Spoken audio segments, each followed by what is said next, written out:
Hello friends, जनता railway की new video में आप सभी का स्वागत है।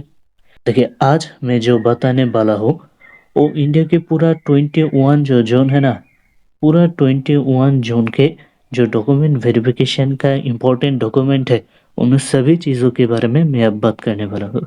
तो चलिए जल्दी से जल्दी देख लेते हैं वो डॉक्यूमेंट्स जो सबसे ज़्यादा मांगे जा रहा है हर एक जोन से, वो डॉक्यूमेंट्स क्या-क्या है। देखिए, उससे पहले आरआरबी चेन्नई का डॉक्यूमेंट वेरिफिकेशन कहाँ हो रहा है?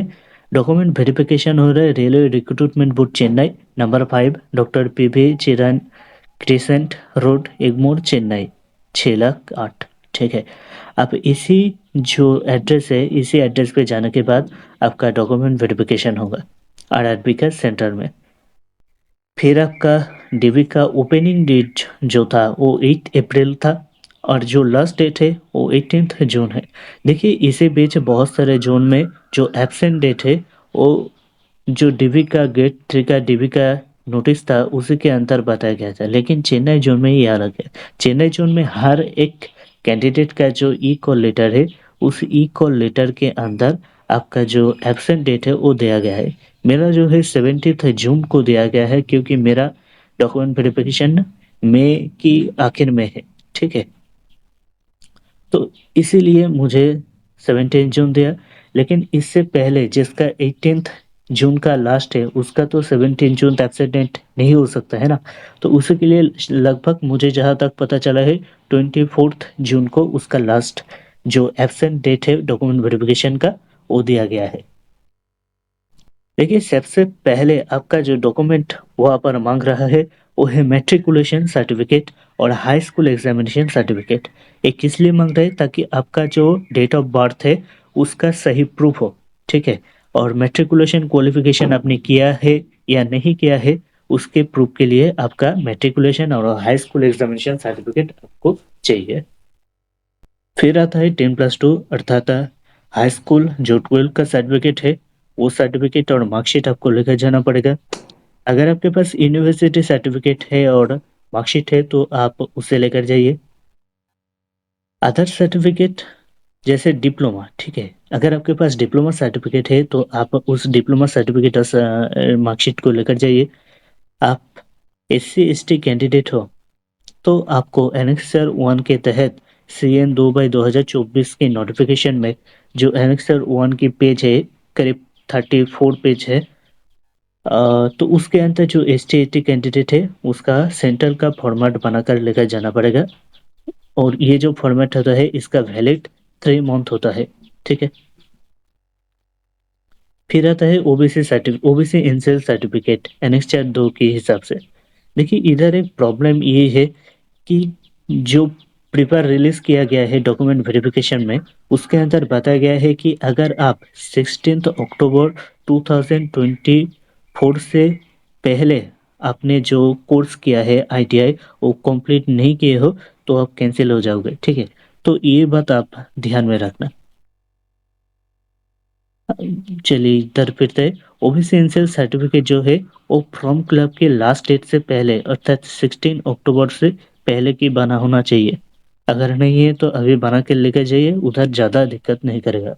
लेकिन ये जो मेंशन किया मैंने, ये नोटिफिकेशन नोटिफिकेशन तो नहीं बोलूँगा, ये ई-कॉल लेटर में बताया हुआ है। फिर आता है non creamy layer declaration bye OBC candidate. जो भी ओबीसी एनसीएल कैंडिडेट है उसको सेल्फ डिक्लेरेशन फॉर्म भर के लेकर जाना पड़ेगा, वो एनेक्सर 2 की ए के अंदर है। फिर का आता है income and asset certificate for economically weaker section. जो भी ईडब्ल्यूएस कैंडिडेट है उसको इनकम और एसेट सर्टिफिकेट बनाकर लेकर जाना पड़ेगा। जो भी ईबीसी कैंडिडेट है इकोनॉमिकली बैकवर्ड क्लासेस, ये बेसिकली क्या किसके लिए लग रहा है? जो भी कैंडिडेट फॉर्म फिलअप का जो एक्चुअल प्राइस 500 ना देकर 250 से फॉर्म फिलअप किया था, जनरल कैंडिडेट, उन सभी कैंडिडेट को यहाँ पर ईबीसी सर्टिफिकेट बनाकर लेकर जाना पड़ेगा। लेकिन ईबीसी सर्टिफिकेट बनाने में थोड़ा दिक्कत ये है कि आपका एनुअल जो इनकम है वो 50K से ज़्यादा नहीं होना चाहिए, ठीक है? देखिए, ओरिजिनल डिस्चार्ज सर्टिफिकेट फॉर एक सर्विसमैन, जो भी एक सर्विसमैन है उन सभी को ओरिजिनल डिस्चार्ज सर्टिफिकेट लेकर जाना पड़ेगा। Medical certificate for PWBD candidate, जो भी पीडब्ल्यूबी कैंडिडेट है, उन सभी को डिसेबिलिटी प्रूव करने के लिए पीडब्ल्यूबी सर्टिफिकेट आपको लेकर जाना पड़ेगा। फिर एनओसी, जो भी सर्वेंट एम्प्लॉय रेलवे में जॉब करते हैं, वो उच्च उच्च स्तर हाई लेवल में जाना चाहते हैं, सिर्फ उन्हीं को एनओसी मिलेगा, सेम लेवल में एनओसी नहीं मिलता है, ठीक है? आप ये बात ध्यान रखिए, जहाँ तक मुझे पता है। और बस आप एनओसी लेकर जाइए आप अपना आरआरबी से, डिवीजन से। फिर आता है minority community declaration non judicial stamp paper एज से पर एनेक्सर 4। जो भी माइनॉरिटी कैंडिडेट हो, वो एनेक्सर 4 के तहत आप माइनॉरिटी सर्टिफिकेट बनाकर लेकर जाइए अपने एसडीओ से। फिर गैजेटेड नोटिफिकेशन लीगल इन्फॉर्मेशन के, देखिए ये पूरा जो केस है, अगर आपका डॉक्यूमेंट में कोई भी पॉइंट है गलत हो गया है, कोई स्पेलिंग गलत हो गया है, सर्टिफिकेट इशू डेट गलत हो गया है, तो आप एक एफिडेविट बनाकर लेकर जाइए।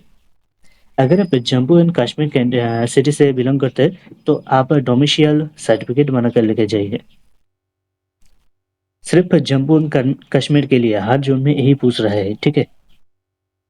और ये जो 16 पॉइंट है, यहाँ पर बता रहा है कि अगर आप इंडियन सिटीजन नहीं हो, आपको इंडियन सिटीजन का प्रूफ देना पड़ेगा। अगर आप नहीं हो, आप नेपाल भूटान से बिलोंग करते हो, तो उस हिसाब से जो भी कैटेगरी 4 में, पैरा 4 में बताया गया है CN 2/2024 की नोटिफिकेशन में, आप उसे पढ़कर आप बनाकर लेकर जाइए।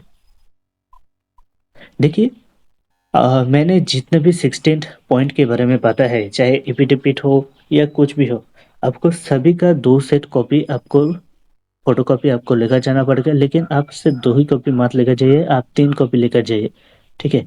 3 कॉपी लेकर जाइए। और जो एडमिट कार्ड के, उसका तो 4-4 कॉपी आप बनाकर लेकर जाइए। तो चलिए, देखिए यहाँ पर बताया गया है कि कैंडिडेट को 6 कॉपी पासपोर्ट साइज फोटोकॉपी लेकर जाना है, और वो फोटोकॉपी 3 महीने से ज़्यादा पुराना नहीं होना चाहिए, ठीक है? फिर बताया कि upper portion of equal letter और the equal letter of the equal letter.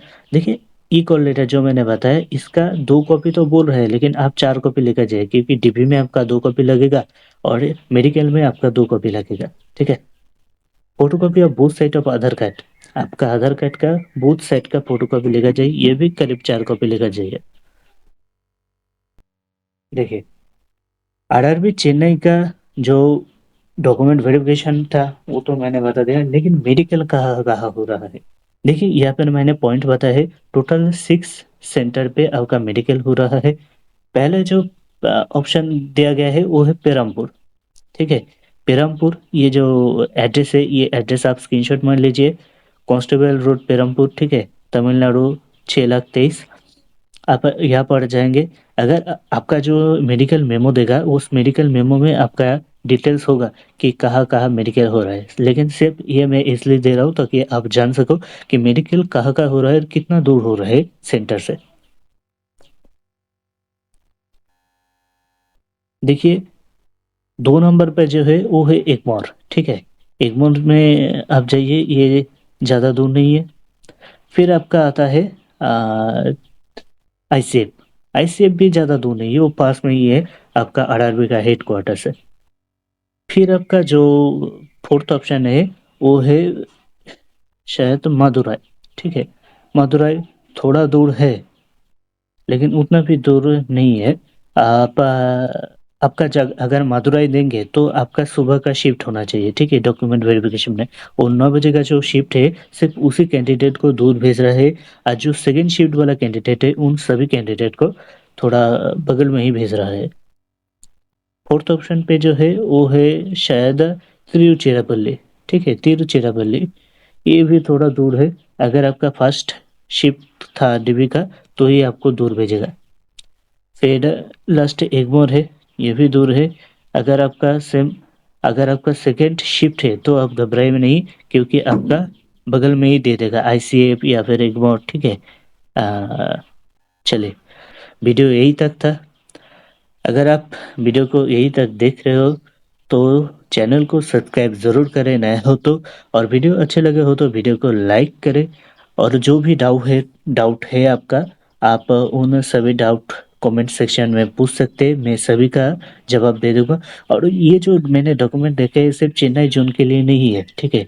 पूरा ज़ोन के लिए जो 21 ज़ोन है इंडियन रेलवे में, उन सभी ज़ोन में यही सारे डॉक्यूमेंट चेक हो रहा है। लेकिन चेन्नई में एक थोड़ा दिक्कत ये रहा है, सिर्फ़ वेस्ट बंगाल कैंडिडेट जो ओबीसी है, उन सभी को कह रहा है कि आप डिजिटल सिग्नेचर वाला सर्टिफ़िकेट लेकर आइए।